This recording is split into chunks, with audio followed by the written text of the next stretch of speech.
प्यारे विद्यार्थियों, एक बार फिर मैं हाज़र होया तुहाडे सामने पंजाब स्कूल सिक्ख्या बोर्ड की 5वीं क्लास हिंदी लैके उसका अज आपां तीजा पाठ करांगे। ये हिंदी है जिहड़ी ये दूजी भाषा की है। जिहड़े पंजाबी स्कूल हुंदे आ, पंजाबी मीडियम वाले स्कूल आ, उत्थे पहली भाषा पंजाबी ते दूजी भाषा हिंदी हुंदी है।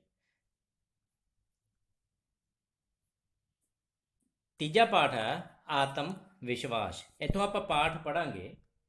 पाठ की कहता, बड़ा सोहना पाठ है। एक बार किसी स्कूल का वार्षिक परीक्षा परिणाम घोषित किया गया। स्कूल के प्रिंसिपल ने पास विद्यार्थियों के नाम बोले और उन्हें पास होने की बधाई दी। एक विद्यार्थी प्रिंसिपल द्वारा बोले गए परिणाम से नाखुश था क्योंकि उसका नाम नहीं बोला गया था। उसने तुरंत खड़े होकर प्रिंसिपल से निवेदन किया। उसने कहा, सर, मेरा नाम नहीं बोला गया। प्रिंसिपल ने कहा कि जिसका नाम नहीं बोला गया वह फेल है। ठीक हो गया। आ तुसी तस्वीर देख रहे हो ते बच्चे सामने प्रिंसिपल दे बैठे हुए ने, किंतु वह बालक आत्म विश्वासी था। ठीक है, पाठ का नाम भी यही हैगा, आत्म विश्वास। ठीक है, आत्मविश्वास किया, अपने आप पे विश्वास होना। किंतु वह बालक आत्मविश्वासी था। जब उसने कहा कि ऐसा नहीं हो सकता तो प्रिंसिपल ने उसे 5 रुपए जुर्माना लगा दिया। उसके बार बार कहने पर प्रिंसिपल ने जुर्माना बढ़ाकर 10 रुपये कर दिया, किंतु वह बालक अपनी बात पर अड़िंग रहा। वो इतने में स्कूल के क्लर्क ने प्रिंसिपल के पास आकर कहा, सर, क्षमा करो, आपको जो पास विद्यार्थियों की सूची दी गई थी उसमें एक विद्यार्थी का नाम टाइप होने से रह गया था। कृपया पास विद्यार्थियों की सूची में एक विद्यार्थी का नाम और जोड़ ले। ये वही विद्यार्थी था जो प्रिंसिपल से अपने पास होने का दावा कर रहा था। वह केवल पास ही नहीं था, अपितु उसके अंक भी कक्षा में सबसे अधिक थे। बच्चों, ये बालक और कोई नहीं था बल्कि डॉक्टर राजेंद्र प्रसाद थे, जो भारत के पहले राष्ट्रपति बने। ठीक है, समझ आ गई होगी। पाठ नूं एक बारी आपकी किताब तो पढ़ो, दूजी बारी आपकी किताब तो पढ़ो, वीडियो दे विचों सुन लो, ते उस तो मुड़ के बाद दे विच आपां की करना है कि प्रश्न उत्तर आपां आपे ही बना सकते हैं। हुण इहदे विच आपां जे पछां नूं जाइए, पाठ नूं शुरू तो आपां करिए, तां जे मैं वैसे पुछां तुहाडे अभ्यास दे प्रश्नां तो हट के जे मैं प्रश्न पुछां ते मेरे ख्याल दे विच तुसीं झट दस दोगे जे तुसीं लैसन नूं, पाठ नूं वधिया तरीके नाल सुनिया होया, ध्यान ला के सुनिया होया। ठीक है, इस तरह ही किताब तो एक बार दो बार पढ़ोगे तो तुहानूं मेरे ख्याल दे विच अपने आप क्वेश्चन आ जिहड़े इहदे विचों तुसीं बना सकोगे। हुण मैं वैसे ही एक क्वेश्चन पुछदा जिहड़ा कि तुहाडे अभ्यास दा प्रश्न नहीं है। ठीक है, स्कूल दे विच की हो रहा सी, ਆਪਾਂ ਪੰਜਾਬੀ ਦੇ ਵਿੱਚ ਹੀ ਗੱਲ ਕਰਦੇ ਹਾਂ, ਚਾਹੇ ਹਿੰਦੀ ਹੈ, ਤੇ ਮੈਂ ਇੱਕ ਵੈਸੇ ਹੀ ਪੁੱਛਦਾ ਕਿ ਸਕੂਲ ਦੇ ਵਿੱਚ ਕੀ ਹੋ ਰਿਹਾ ਸੀ। ਕੀ ਹੋ ਰਿਹਾ ਸੀ ਕਿ ਵਾਰਸ਼ਿਕ ਪ੍ਰੀਖਿਆ ਦਾ परिणाम ਆ ਜਿਹੜਾ ਘੋਸ਼ਿਤ ਕੀਤਾ ਗਿਆ। ਪੱਕੇ ਜਿਹੜੇ ਹੈਗੇ ਪੇਪਰਾਂ ਦਾ ਜਿਹੜਾ ਹੈਗਾ ਨਤੀਜਾ ਉਹ ਕੱਢਿਆ ਗਿਆ। ਕੌਣ ਨਾਖੁਸ਼ ਸੀ? ਜੇ ਆਪਾਂ ਕਹੀਏ कौन नाखुश था? स्कूल का एक विद्यार्थी नाखुश था। चलो एक क्वेश्चन होर बन जाता, वह विद्यार्थी नाखुश क्यों था? क्योंकि उत्तर की है, क्योंकि उसका नाम पास विद्यार्थियों के नाम के साथ नहीं बोला गया। ठीक है, हुण एक क्वेश्चन होर इत्थे बन सकता।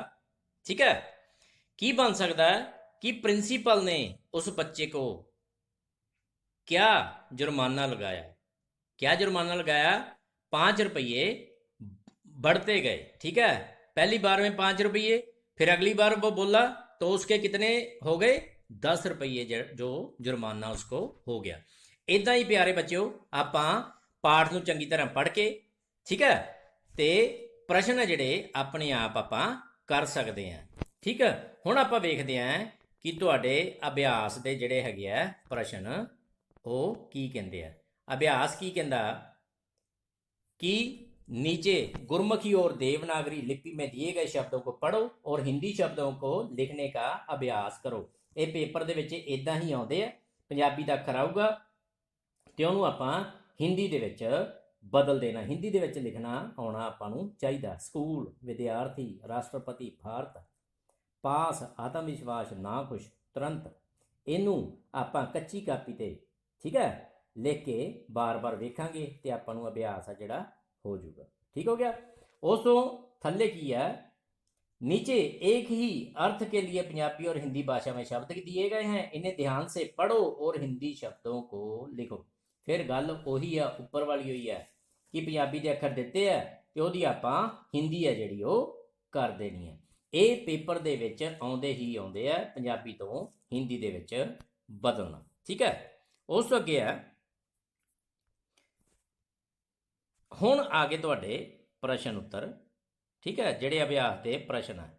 ਇੱਥੇ ਕੀ ਲਿਖਿਆ ਬਤਾਓ, ਬਤਾਓ ਕੀ ਹੈ ਵੀ ਕੁਐਸਚਨ ਦੇ ਆਨਸਰ ਹੈ ਜਿਹੜੇ ਉਹ ਦਿਓ। ਪਹਿਲਾ ਪ੍ਰਸ਼ਨ ਕੀ ਕਹਿੰਦਾ, ਵਾਰਸ਼ਿਕ ਪ੍ਰਣਾਮ ਸੁਣकर ਇੱਕ ਵਿਦਿਆਰਥੀ ਖੁਸ਼ ਕਿਉਂ ਨਹੀਂ ਥਾ। ਹੁਣ ਜੇ ਆਪਾਂ ਪਾਠ ਨੂੰ ਬਹੁਤ ਧਿਆਨ ਨਾਲ ਸੁਣਿਆ ਹੈਗਾ ਤੇ ਫਿਰ ਆਪਾਂ ਬੜੇ ਆਰਾਮ ਨਾਲ ਜਿਹੜਾ ਹੈਗਾ ਉਹਦਾ ਉੱਤਰ ਦੇ ਸਕਦੇ ਹਾਂ।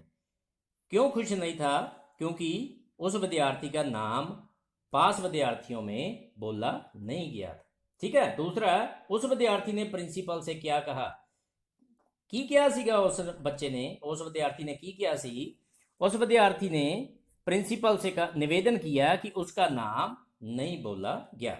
तीसरा प्रश्न है, प्रिंसिपल को अपनी गलती का अनुभव कब हुआ, कदों प्रिंसिपल नूं लग्या कि वो गलती है जिहड़ी होगी, जब प्रिंसिपल को कब लगा, जब स्कूल के क्लर्क ने आकर प्रिंसिपल से कहा कि एक नाम टाइप होने से रह गया पास विद्यार्थियों की लिस्ट में।